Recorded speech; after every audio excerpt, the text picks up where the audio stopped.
What's up, everybody? Welcome back to another episode of 3 p.m. Got off work a little early today, so I decided, actually around 3, so I decided why not record another video. Plus, I wanted to talk about some stuff last night. Wasn't feeling too good, was pretty tired, wanted to get a video out, made some good points. You know, if you haven't seen that video, go watch it. If you're new here, hit that subscribe button.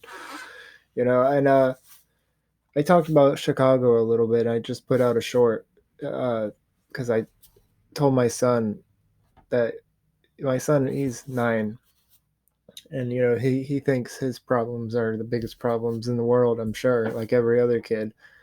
And I tell him, tell him often, hey, there's kids your age, all over the world, but right here in America, that they're packing guns and stuff, scared for their life. And I grew up in a poor part of the town, poor part of the neighborhood, and it was considered, I guess, like the ghetto, but it was nothing compared to some of these places like Chicago, and some of these places that some of these illegal immigrants are coming from, you know. And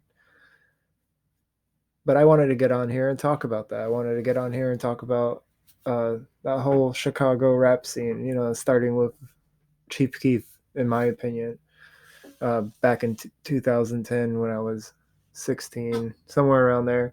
Um, I started listening to Chirf Kief, because I was into rap and all that. And I said it, I said it back then. Like people thought he was mumble rap. I mean, it was, but it was the start of something, and I knew it. And I said back then that he's starting something, and everybody laughed. And you look back now, and that was the start of the Chicago rap scene, really. With I don't even know how like far it goes now, but I know Lil Durk, Lil Reese was there in the beginning, and back with and I used to walk around going bang bang, and wearing like a bucket hat, calling myself Don Gotti, Don Gotti, because not like John Gotti, but like Gotti as in flashy, showy. And yeah, people thought, people laughed, I'm sure, but it was cringe, as they would say now. But I knew it. I knew that it was the start of it. Trippy Red, all of them, I'm pretty sure, are from Chicago. I don't really follow it. You know, I like Little Durk's song all my life, but that's what led me to want to talk about this today because some, I don't know if I heard it, but that song popped in my head. Started singing it all my life, and I was like, I looked it up, and then first comment was, "Who's here after the trial or after the arrest?" So of course I looked it up, and Lil Durk's connected to a bunch of or allegedly, or whatever you have to say. He's locked up right now, and people are arguing on the comments whether or not he's going to get out or not. I don't know. I don't know anything about everything, all of it, but whether or not he's should be locked up or not. But I like the song. It's very like a big contrast to what the song is about. But shout out J. Cole. My girl, my fiance loves J. Cole, loves Mac Miller. Um, she has a Mac Miller tat. Our son is named after Mac Miller and Theo Vaughn and my dad. And yeah, shout out to them and RIP to Mac. But anyways, it made me realize that shoot, I didn't, I didn't grow up so, like, I grew up around, dealers and stuff like that, and uh, I always stayed away from it. Always stayed away from trouble. I knew there wasn't especially in this day and age. I was way too paranoid. I was way too skeptical of, you know, the government's ability to spy on you and stuff like that. So I was, yeah, I might have dabbled in certain stuff that I shouldn't have, but never, never went too far or anything. Never, yeah, never did anything too big, too crazy. A couple crazy things maybe, but that's for a later date, maybe, perhaps.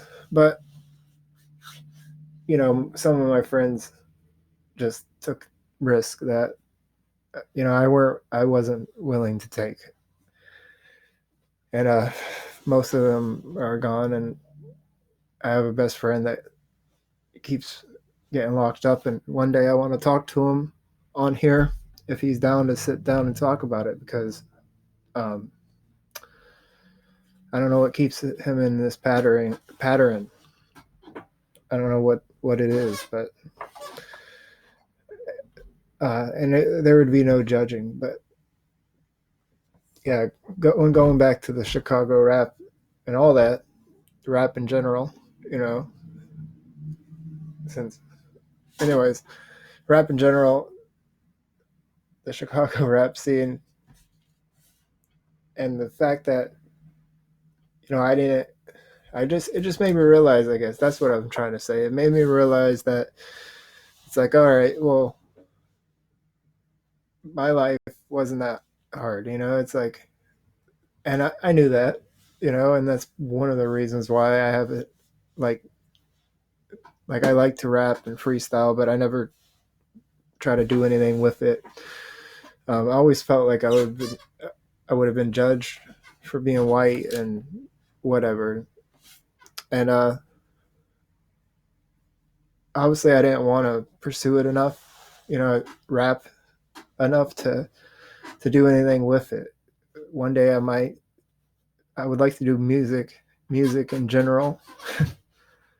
I had a dream that I was going to do music, and it was weird because I wasn't even planning on doing music. It'd be awesome to do music. It would be awesome to manifest that. But I don't know how to play instruments. I could learn, but I have no interest in really learning at the moment instruments that I'm thinking about and aware of. There might be some random instrument I might stumble upon and want to learn how to play it. But if I could just have somebody making beats or music, perhaps I would sing, and I would try my best to make songs. I like songs that anybody could listen to, you know, like timeless songs. But I also like rap music, and I liked it since I was a teenager. And you know, I like the this today's new music. Well, not today's, but X's and Juice World and Max era of music, which is probably coming to an end right now.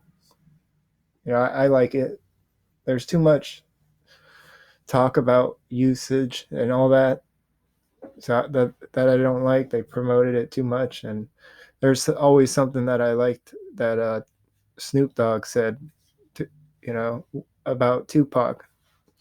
He said that, and Biggie. He said both their first records, had to do with death. Um, and his first record had to do with him growing old.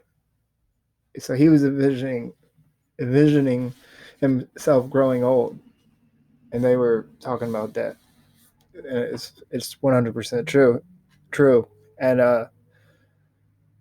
I think I talked about perspective last night. Like you gotta have the right perspective. If you, I've always had a perspective like things are gonna go wrong. When things are going too right, I'm like something's gonna go wrong, or like I don't deserve something, and if you have that perspective, it's like if you don't think you're going to get something. I was telling my son last night, like, if you don't think I'm going to say yes, so you don't ask me, you won't ever know. Try to ask nicely and see what happens. He has a hard time doing that, but don't we all? I don't know. I started off talking about rap and all that, but he's into rap.